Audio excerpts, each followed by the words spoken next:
Tomato, ಕೊತ್ತಂಬರಿ, ಉಳ್ಳಾಗಡ್ಡಿ, ಉದ್ದಕ್ಕೆ ಹೆಚ್ಚಿದ ಉಳ್ಳಾಗಡ್ಡಿ ನೋಡ್ರಿ. ಬರೀ ಬದ್ನೆಕಾಯಿ ಪಲ್ಯ ಮಾಡೋಣ.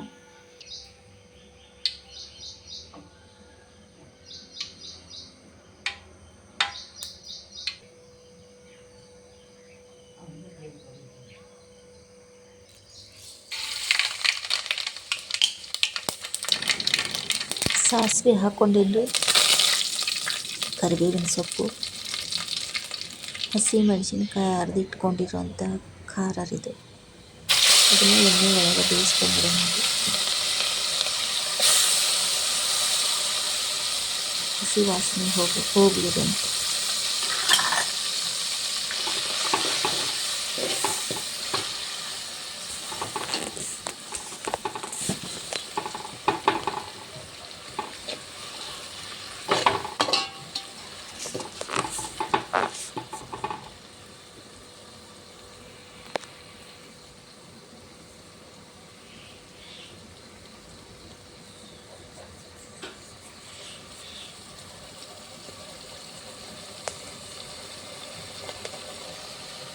ಅರಿಶಿನ ಪುಡಿ,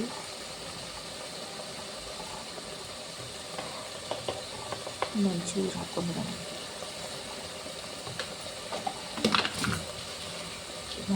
ಇವಾಗ ಉಪ್ಪು ಹಾಕೊಳ್ಳೋಣ.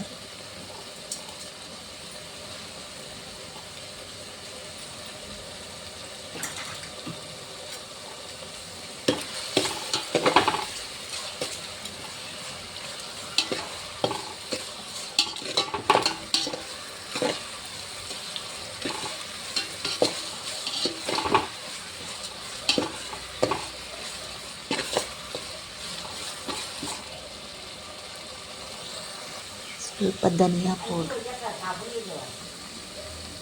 ಮನೆಯಲ್ಲೇ ಮಾಡಿದ್ರಿ ಇದು ಒಣ ಕೊಬ್ಬರಿ ಪುಡಿ,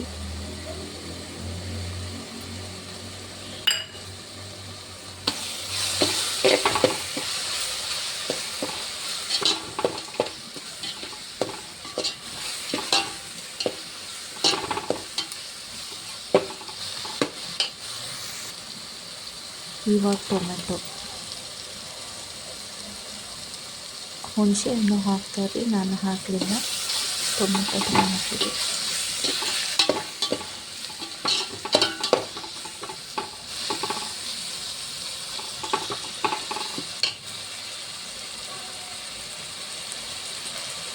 ನೀರು ಮಾತ್ರ ಹಾಕ್ರಿ.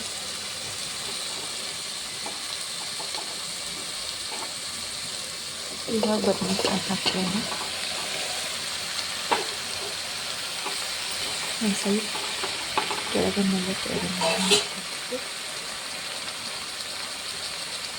ಮಸಾಲೆ ಎಲ್ಲ ಹಾಕ್ಕೊಳ್ಳಿ. ನಾನು ಈರುಳ್ಳಿ ಹಾಕಿದ್ದೀನಿ. ಉಳ್ಳಾಗಡ್ಡಿನ ಎಣ್ಣೆ ಒಳಗೆ ಬೇಯಿಸ್ಕೊಳ್ಳಿಲ್ರಿ, ನಾನು ಮೇಲ್ಗಡೆಯಿಂದ ಹಾಕತ್ತೀನಿ. ಹಸಿ ಈರುಳ್ಳಿ ಹಿಂಗೆ ಮೇಲ್ಗಡೆಯಿಂದ ಹಾಕ್ಬೇಕ್ರಿ, ಭಾಳ ಚಲೋ ಆಗ್ತೈತಿ. ಅದು ಈರುಳ್ಳಿ ಒಳಗೆ ಬೇಯ್ಕೋತೈತ್ರಿ, ಹಸಿ ಈರುಳ್ಳಿ ಒಳಗೆ. ನಮ್ಮ ಸೈಡ್ ನಾವು ಉಳ್ಳಾಗಡ್ಡಿ ಅಂತೀವಿ. ಸಣ್ಣ ಉರಿಯಲ್ಲಿ ಬೇಯಲಿಕ್ಕೆ ಇಟ್ಬಿಡೋಣ. ಇದನ್ನು ಸಣ್ಣ ಉರಿ ಒಳಗೆ ಈರುಳ್ಳಿ ಇರುತ್ತೆ. ಸ್ವಲ್ಪ ಹೊತ್ತು ಮುಚ್ಚಿಟ್ಬಿಡೋಣ್ರಿ. ಇವಾಗ ಇದನ್ನು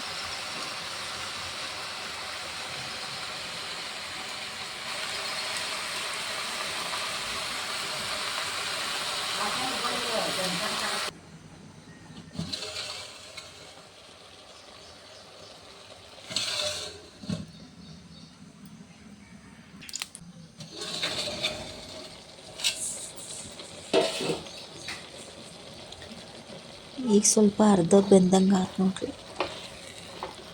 ಇನ್ನೂ ಸ್ವಲ್ಪ ಬೇಯಬೇಕು.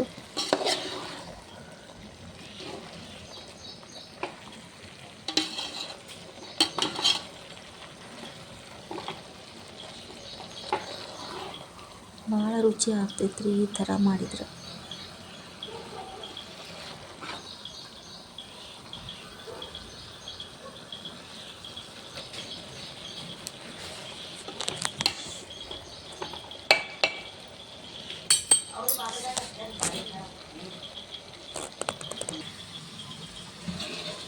ಈಗಂತೂ ಪೂರ್ತಿ ಬೆಂದಾಯ್ತು.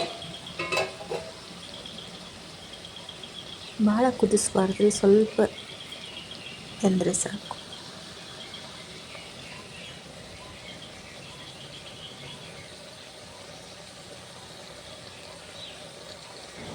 ಸ್ವಲ್ಪನೂ ನೀರು ಹಾಕ್ಲಾರ್ದನ ಮಾಡಿದಂಥ ಬದ್ನಿಕಾಯಿ ಪಲ್ಯ ನೋಡಿರಿ. ನೀವು ಒಂದು ಸಲ ಮಾಡಿ ನೋಡಿರಿ, ಹಿಂಗೆ ಭಾಳ ಚಲೋ ಆಗ್ತೈತ್ರಿ.